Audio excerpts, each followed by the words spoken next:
Remember that little girl or boy that could not wait to come home from school to give you tons of hugs and kisses? What happened to them? Where did they go? If this is your story, don't go anywhere because today I'm going to be sharing with you something you can do when your child is pulling away from you.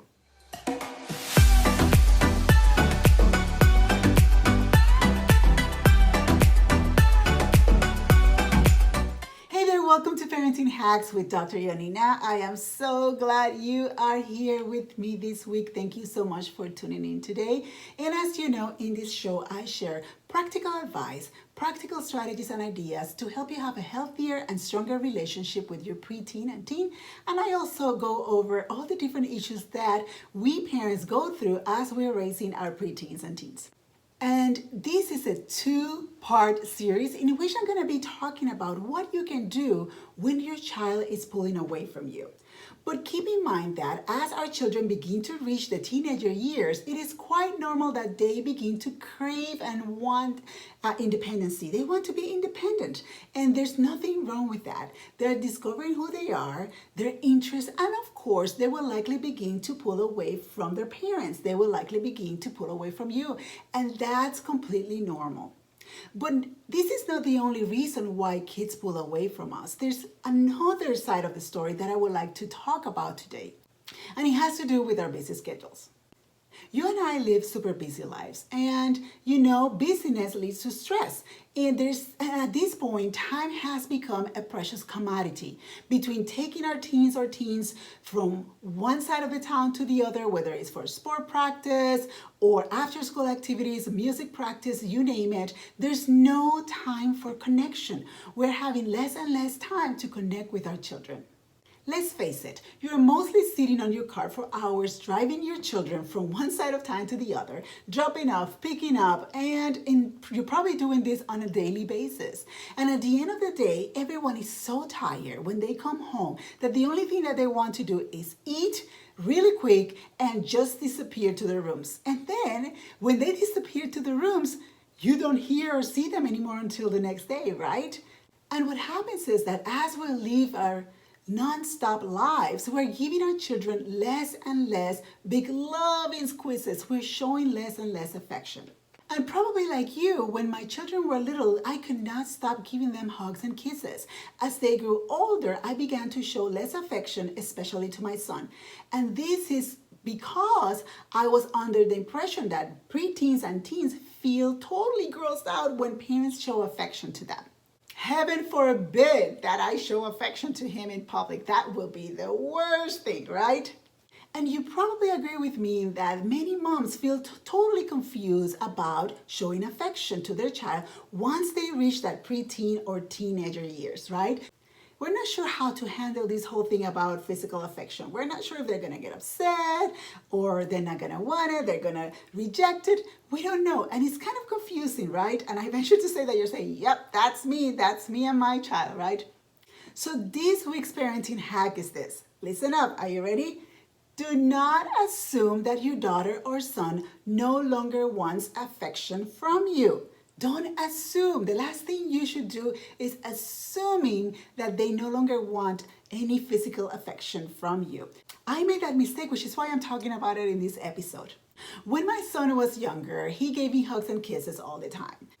But something happened when he turned 12. Things kind of start to shift and things were not the same way. And he began to cut down his affection toward me, especially in public, just like many preteens do. Without even noticing it, I was also showing less affection toward him until I caught up myself and realized how wrong I was. That's when it hit me. Just because they want to pretend to be cool doesn't mean that they do not appreciate our affection. I really think that it's all about how and when we show it. It's not about them not wanting our attention. I think it's all about how and when we show it to them.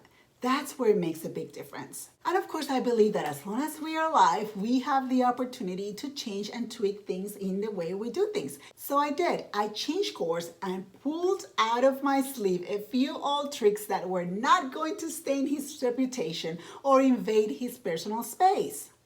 I respected that he was no longer a young child and that I had to go easy on the hug and kiss shebang, especially when we were in public. I got it. I totally got it. And this is what I did. I asked him. That's what I did. I asked him. I said to him, son, how can I show you my affection without you feeling uncomfortable? And believe me, to my surprise, he shared with me what works for him and what doesn't work anymore. He was open. He shared. Why? Because I asked, right? So this is what I want you to do this week. Start the conversation with your child about this topic and be willing to listen to what they have to say. And please, please, please avoid becoming defensive. Don't take it personal. Understand that they're going through this developmental stage. They're going through all these changes. Don't take it personal. Instead, respect their individual comfort level. Each child shows and receives loves differently. We do that. We all receive and show affection and love differently. So ask them how they want you to show affection. It's as simple as that.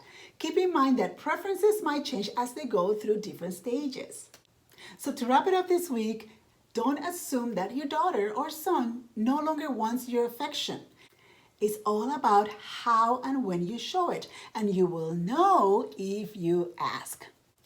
Maybe your child is one of those who does not want you to show them physical affection at all.